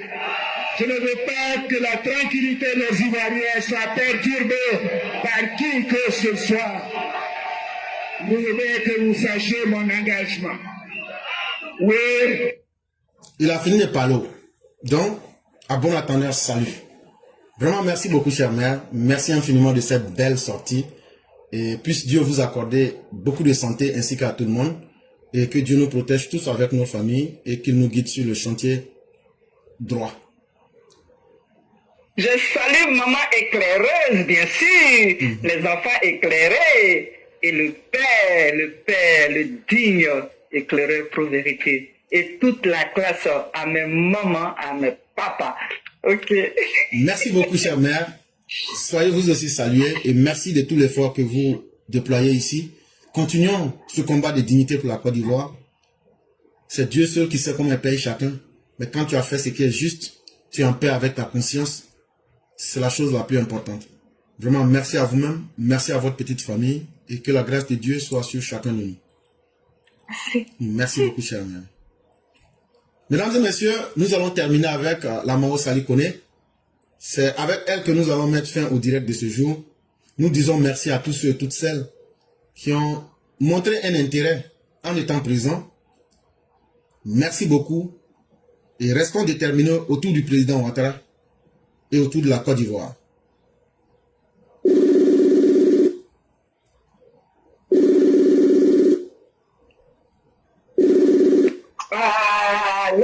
Bonjour, chère mère, comment allez-vous? Bonjour, professeur, je vais très bien et toi? Dieu merci, tout va très bien. Vous vous êtes reposé, j'espère. Alhamdulillah, hier aussi j'étais en jeûne. Comme je jeûne donc c'est la fin. Donc c'était la fin. Alors. Voilà. J'étais un peu couché, donc c'est tout ça qui a fait que la voix était un peu partie. Ok, il n'y a pas de Sinon, problème. ça va, alhamdulillah. Dieu merci. Et que Dieu fasse toujours grâce. Amin, amin, amin. Qu'il accepte aussi toutes les prières. Amin, amin. Je sais que tu vas bien, ainsi que la famille. Hein? Grâce à Dieu, tout va très bien. Et de votre côté? Alhamdulillah. Amin. Oui, on va tous très bien aussi. Dieu merci. Que Dieu nous aide tous.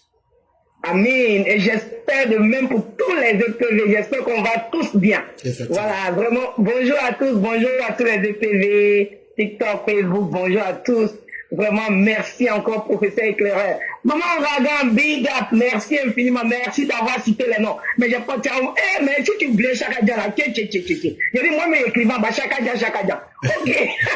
Parce que ce sont les n'importe quoi là, les n'importe qui là, c'est trop bon. Ce sont les n'importe quoi là de la Côte d'Ivoire. Des gens qui veulent concentrer dessus. Des gens qui veulent voir la Côte d'Ivoire en fumée. Parce que quand ils voient la paix en Côte d'Ivoire, ça les dérange. Donc ce sont des n'importe quoi. On ne peut pas dire qui même. On dit quoi? Mais attendez, je me demande, est-ce que les gens même lisent les livres saints de Dieu? Dieu dit il est le propriétaire du ciel, il est le propriétaire de la terre. Il est le propriétaire de tout sur terre. Vous pensez que ce Dieu-là va vous permettre, vous, de détruire où lui sa fesse règne? Il ne va jamais vous permettre ça. Et c'est pourquoi cette opposition-là ne va se confondre parce qu'ils ont choisi le chemin du diable. Et nous avons choisi le chemin de Dieu qui est la vérité. Donc Dieu ne permettra jamais que ces flaflas-là aient le pas sur la Côte d'Ivoire. Parce que Dieu même sait, s'il le permet, il y a plein de ses fils qui vont douter de lui. Il y a plein de ses enfants. Tous ceux qui étaient au stade, tous ceux qui ont rempli le stade vont douter de lui. Dieu ne va jamais permettre ça. Et puis attendez, moi cette opposition-là, ils effraient qui même? Ils font comme si, là c'est comme garçon, quand il te drague, il te dit si je t'attrape, c'est qu'il a été fait là. Maintenant quand il t'attrape, il peut rien faire toi. C'est comme femme aussi, quand il t'attrape derrière un homme, si il t'attrape là, c'est qu'il a été fait là. Maintenant quand il est devant, il peut rien faire là. C'est comme ça l'opposition de la Côte d'Ivoire là. Les tchat qui sont en train de raconter là. Les Ivoiriens ne parlent pas. Les enfants ne peuvent pas de là. On ne parle pas, on vous attend. Personne ne va s'asseoir pour vous attendre de venir détruire son bien. Personne ne va vous s'asseoir pour rendre sa famille orpheline ou bien orpheline de père et de mère encore. Ou bien des mamans qui ont des fils uniques qui vont disparaître à cause de vous, votre passion pour le pouvoir. Et les Ivoiriens sont prêts pour vous. Actuellement, on est lancé, il reste que 4 mois. On est lancé, on ne sensibilise plus à celui qui a envie de comprendre, n'a pas compris. Celui qui a envie de comprendre, il ne faut pas comprendre. Nous, on ne sensibilise plus. Nous, on est lancé comme ça jusqu'au 25 octobre où on va le prendre pouvoir à parler de papa. Papa de sait qu'il est verrouillé. Papa de sait ça. Quand nous-mêmes, avant, on n'a pas suivi quelque chose quand il était rentré au stade à la voiture. Quand la voiture s'est arrêtée, il a tourné à gauche. Il a regardé au bruit. Il a tourné à droite, il a regardé le bruit. Il a regardé devant le bruit. Il a regardé derrière le bruit. Il dit, ouais, mes enfants sont prêts. Moi, j'ai tout compris là. J'ai tout compris. Papa a dit, ouais, mes enfants sont prêts. Donc, je suis prêt à vous aussi. Donc, le 5 octobre là, on va le prendre pouvoir venir donner chouette, papa, tiens, continuez à nous aller. On laisse ceux-là, les dabashi là. Vous, on parle pas à vous. On vous a déjà dit. On va protéger toutes les femmes. Chacun doit protéger sa famille de ces malfrats-là, le jour aux élections. Ne laissez pas cela. Et à la trop parler n'est pas bon, l'éclaireur. Je vais m'arrêter là. Que Dieu te bénisse, toi, un professeur éclaireur, tous les jours. Et que Dieu bénisse Papa Ado, qu'il le protège. De la même manière, on prie pour Papa Ado, l'éclaireur, comme ça, on prie pour toi. Et que Dieu fasse que vraiment vous soyez toujours là en santé avec nous, et pour que nous aussi on puisse vous accompagner aussi dans le combat, et vraiment que Dieu protège.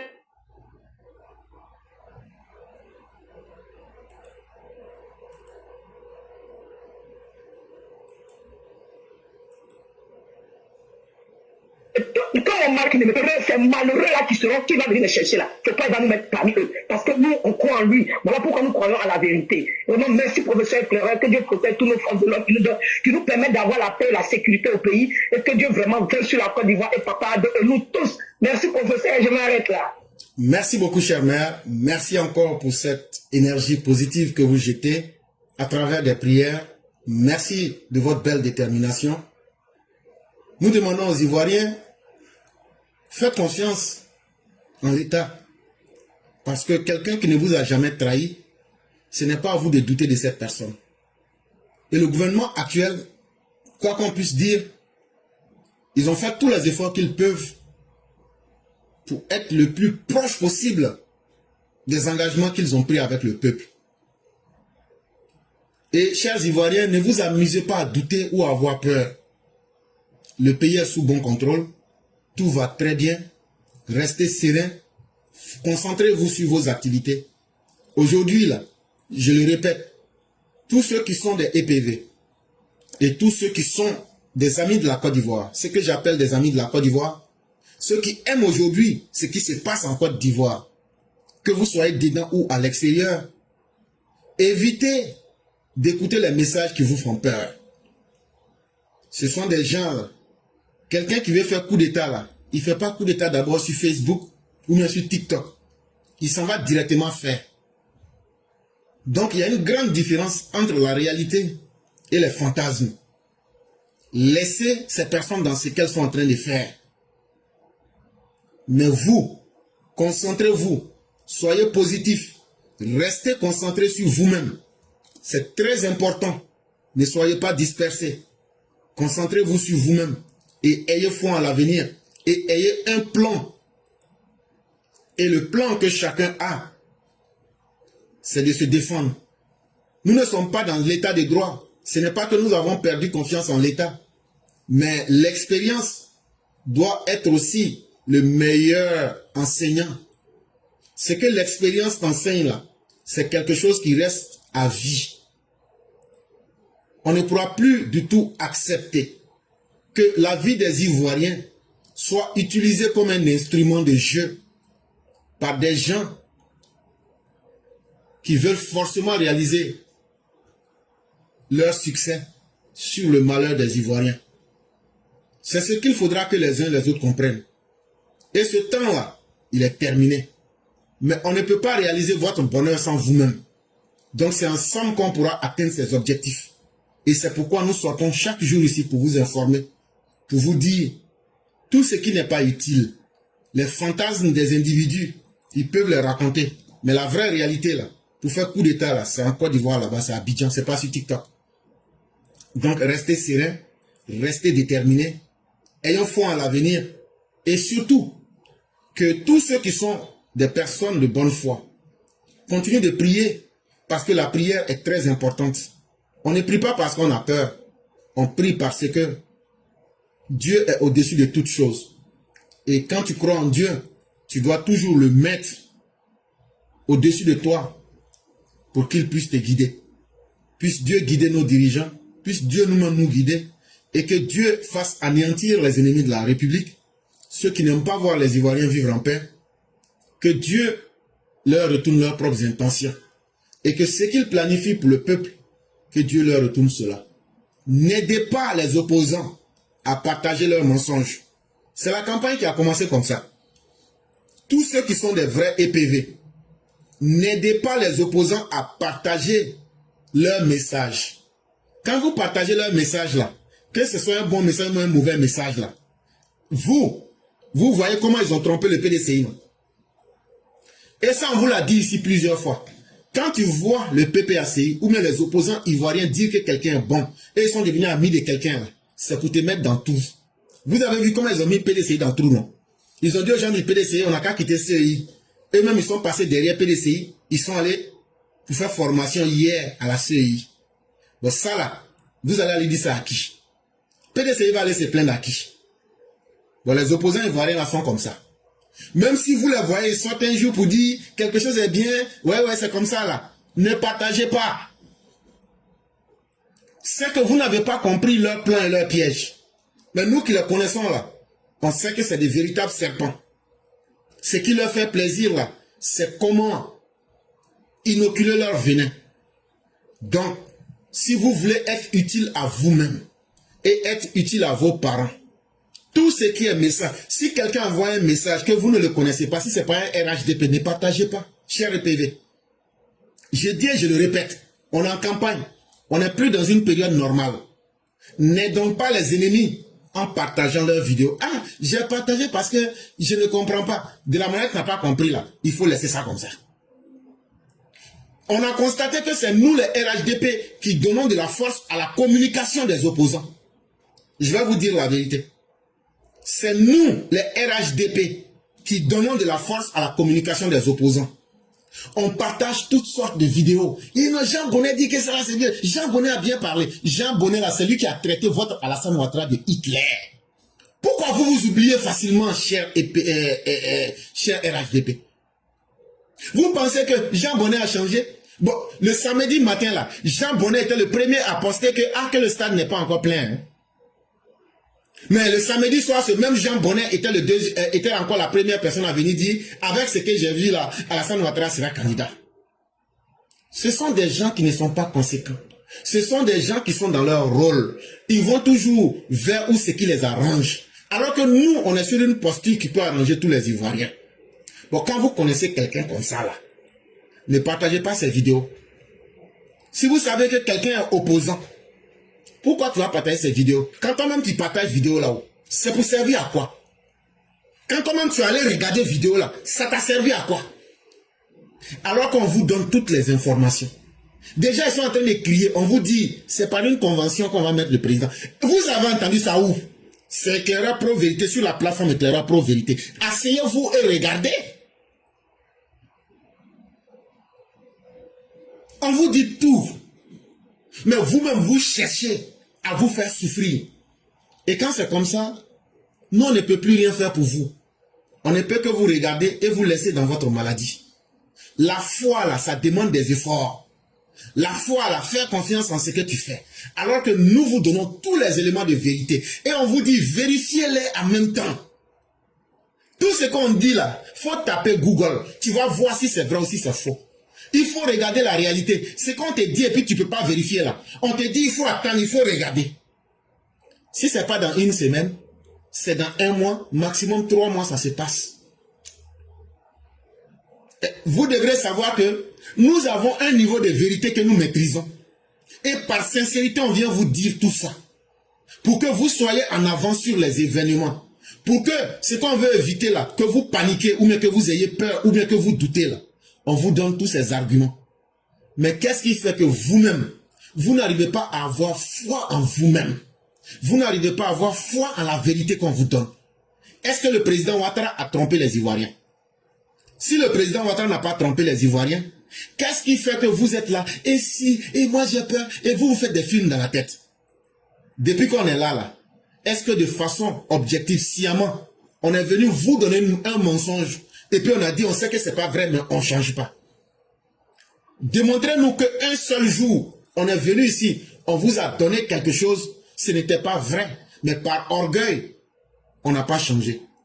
Mais l'histoire vous démontre que tout ce qu'on vous a dit ici, tout a été vérifié. Ça peut prendre du temps, mais les choses s'avèrent. Mais si vous avez déjà tout ça, pourquoi vous partez votre temps qui est précieux là? Pourquoi vous partez perdre votre temps? Ce n'est pas moi qui paye votre connexion. Je ne peux pas être maître de quelqu'un. Vous pouvez décider d'aller où vous voulez. Mais ce que vous trouvez là-bas, là, gardez ça pour vous. N'intoxiquez pas les autres militants. Nous sommes en politique. Nous sommes en campagne pour être plus spécifique. On doit être capable de partager les vidéos des RHDP, d'inonder la communication avec les RHDP. Mais vous, les militants du RHDP, vous ne savez pas encore faire la différence. Vous ne savez pas que de la stratégie, les choses évoluent. Vous êtes toujours dans le même comportement. Quelque chose qui ne peut pas te rendre fort, là. Cette chose-là est un poison pour toi. Tout ce que tu fais là, tu mets à côté. Tu compares ça avec des vérités qu'on te dit. Et on vous a déjà tout donné. C'est à vous-même de choisir la voie que vous voulez. Et nous espérons que pour cette fois, vous allez comprendre encore que ce conseil que nous vous donnons, c'est un conseil de générosité pour aider vous-même d'abord, pour aider la communication de tous ceux qui prennent leur temps pour venir communiquer, pour que le pays soit stable. Pour que vos parents et nos parents qui sont restés en Afrique, on puisse donner une bonne image de la Côte d'Ivoire, mais à travers la vérité. Mais vous, si vous aviez des vidéos, vous savez qu'il y a des communicants RHDP. Mais avant de partager une vidéo, il faut te dire, la vidéo là, ça vient de qui? Si ce n'est pas une vidéo RHDP, même si c'est que la personne dit est bien, là, ne partagez pas. Parce que nous, on n'a pas besoin des opposants pour reconnaître le bienfait du président Ouattara et pour reconnaître ce qui a été fait pour la Côte d'Ivoire. On n'a pas besoin que les opposants reconnaissent. C'est un devoir pour nous, les RHDP, que vous soyez communicants ou bien simples participants. C'est à nous de reconnaître le bien. S'ils reconnaissaient le bien qui était fait là, ils n'allaient pas combattre le président Ouattara. Dans tout combat là, il y a un sens. Et tout ce que nous faisons, même avant de partager une vidéo, je demande à tous les vrais EPV, réfléchissez par 2 fois. Et je demande à tous, vous m'envoyez beaucoup de vidéos, vous voyez, je ne partage pas. Non. Nous sommes un puissant canal de réflexion. On ne peut pas avoir des dinosaures en pensée.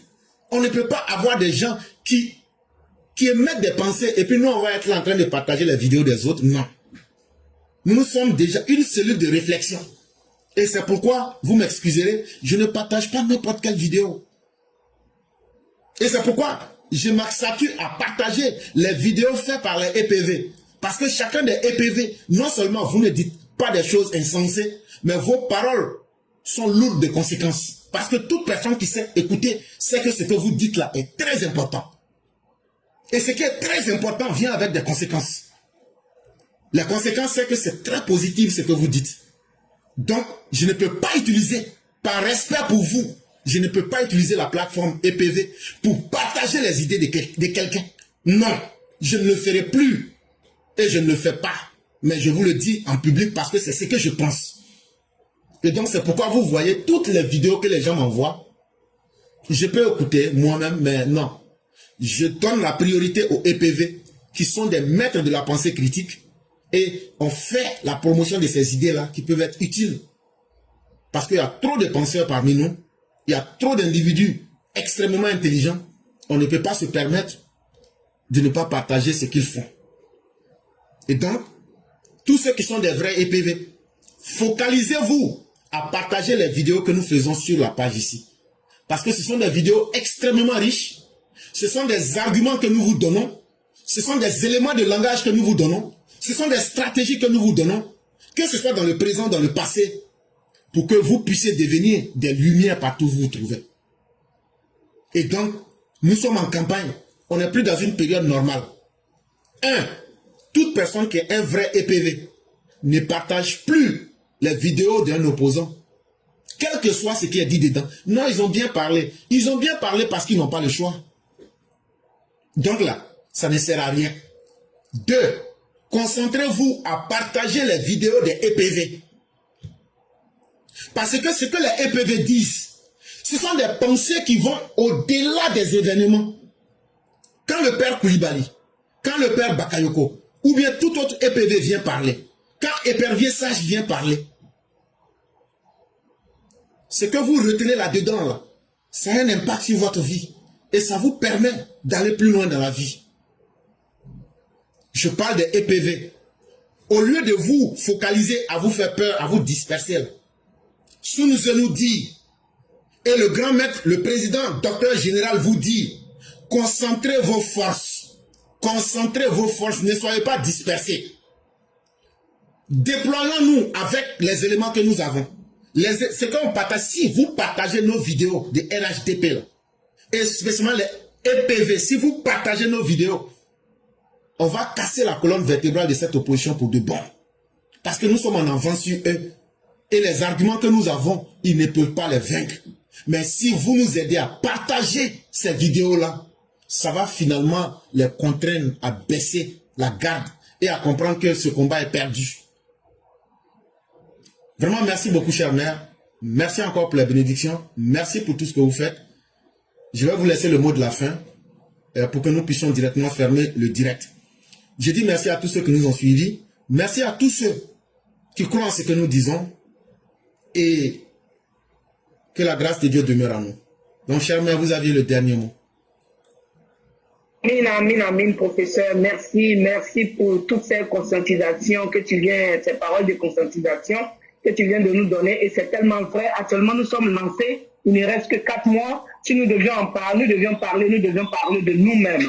Voilà, le reste, ça ne nous intéresse pas. Et franchement, tu as raison. Et j'adhère à ton idée. Je sais que la plupart des EPV aussi adhèrent à ce que tu viens de dire. On doit faire nous-mêmes notre propre promotion. La promotion de